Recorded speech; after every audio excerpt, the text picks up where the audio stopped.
Let's celebrate the magic of short stories and poems. They are truly magical, aren't they? They make us feel happiness, heartbreak, horror, hope, hatred, and so much more.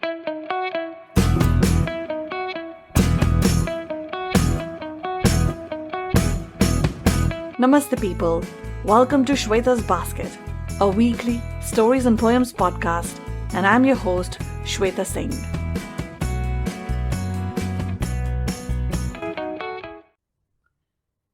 Today, I have two very special poems for you. They are titled, What Are Days Like? And Joy on the Wings of Hope. Both poems are part of a poetry book titled Islands in the Stream, written by the very talented Sonal Singh, published by Authors Press and available on Amazon. This is her debut book, and none of us who knew her was surprised that she published a book of poetry first, though she is equally skilled at prose. Poetry, after all, is her first love, the song of her soul. The book has been receiving rave reviews since it was published, and why not? It has 48 awesome poems divided in two sections, Nature's Rhapsody and Life's Foibles. And believe me, all the poems are wonderful because I had a tough time shortlisting two poems for today's episode. Sonal is a recruiter by profession and runs an HR firm called Rian Placements. But she's a writer by passion and a chef by compulsion. Happy compulsion at that. She dons multiple hats, a sought-out professional and an adept homemaker. She is mother to human babies, a furry baby and a winged baby. Her happy space is her website, On Sonal's Table. It showcases all her short stories, poems, achievements, her recipes and product reviews. She has a YouTube channel also, by the same name, where she asks insightful questions to various professionals, writers and experts to add value to the life of her listeners. Do check out her website and YouTube channel, On Sonal's Table. The links to that and to the book on Amazon will be in the show notes. Sonal is already working on her next book, a book of short stories, and I'm waiting eagerly for its release, and I promise to bring you a memorable story from that collection too. So here is Sonal's What Are Days Like?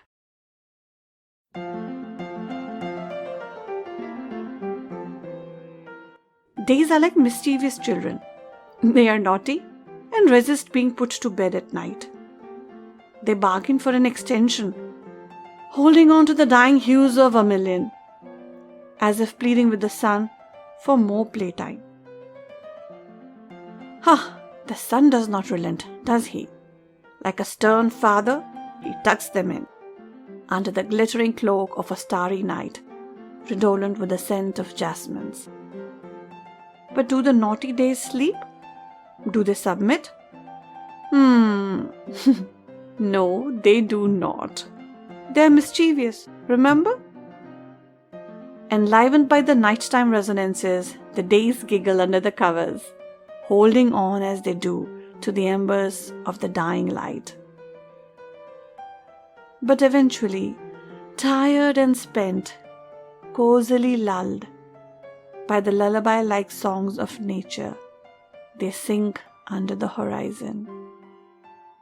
To the tinkle of wind chimes, clinking like glass bangles, they close their eyes and submit to the cadent melody of the night.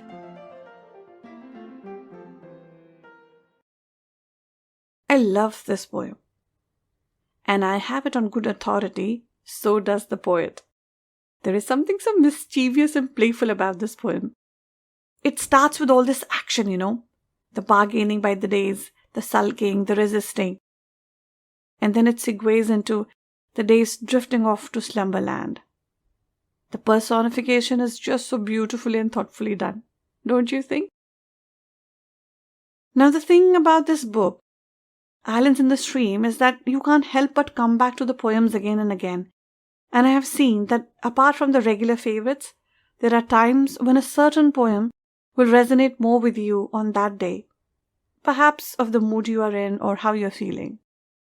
When I was finalizing the poems for this episode, I had been feeling euphoric about reaching a half century.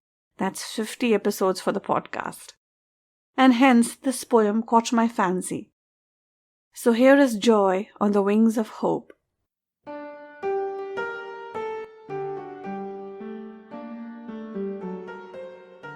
It floats heavenward on a zephyr of my hope, plucking at a tuft of pristine cottony cloud.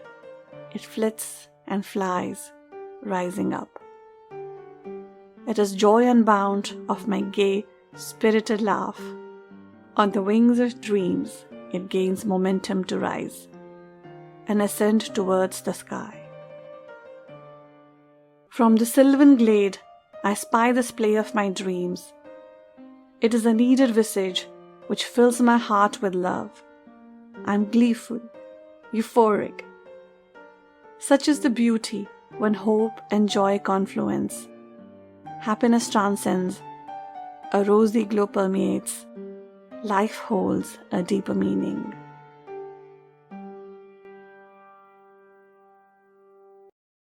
Truly, life holds a deeper meaning when joy floats heavenward on the wings of dreams and on the wings of hope. And that day I was so elated that my dream had sprouted into a sapling nurtured by hope and was blooming with joy now. That I just couldn't help but select this poem. So do buy this book. You will marvel at the fact that you can connect with almost each poem, perhaps in a fleeting moment, or a feeling of the day, or when you're in a limbo during a certain part of your life. And nature poems, well, they can be read anytime, right? The link to the book will be in the show notes, so do check it out.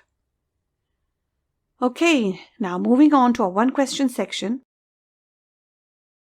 In episode 49 is Love Forever, written by Vasudha Pansareji. I had asked you to name the fruit tree that the protagonist and her husband had planted. The right answer is mango tree. And the first person to DM me was Lata Singh.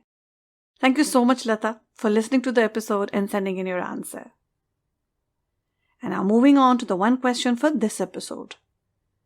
What has the poet compared the days to? You have 3 ways to send in your answers now. You can DM me on Facebook or Instagram, or you can email your answers to shweta@shwetasbasket.com. Do you remember your first job? That excitement, meeting new people, making of new friends. Did they turn out to be true friends? I'm sure all of us have gone through an experience similar to what the protagonist of the story, To Buddy or Not to Buddy, written by Zainab MM, is going through. Do join me next Friday to find out how this affects her and take a walk down the memory lane.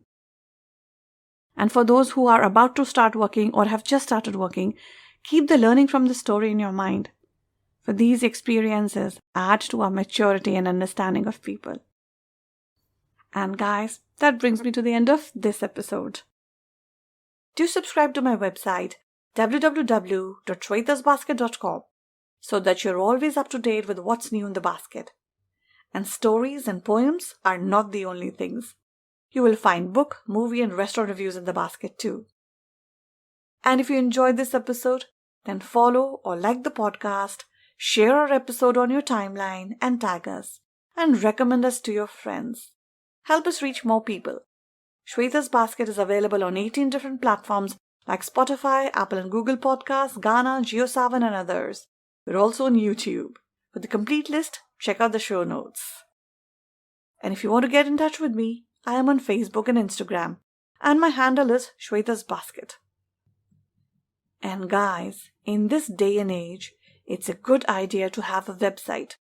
So if you're thinking of having one, then listen on, because having a good-looking and professional website is just a click away. In the meantime, this is your host, Shweta Singh, signing off.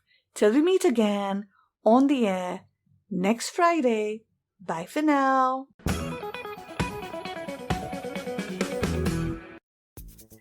Do you want to have a website of your own? Are you a writer, photographer, actor, makeup artist, hairstylist, or even a tutor, singer, painter, journalist, consultant? Or do you have your own cafe, restaurant, resort, holiday home, shop, small business, hospital, or even a blog, WordPress, or Blogspot account that you want to migrate to a good-looking website? Well, look no further. The Geeks will help you, and you will find them in the Geeks room at our Tunes In. Just click on the link in the episode description. Yes, it's that simple to have a website. My website is hosted and managed by them. And want to know what I love about them? They are professional, customer pleasers, straight talkers, and very confidently priced. So what are you waiting for? Your website is just a click away.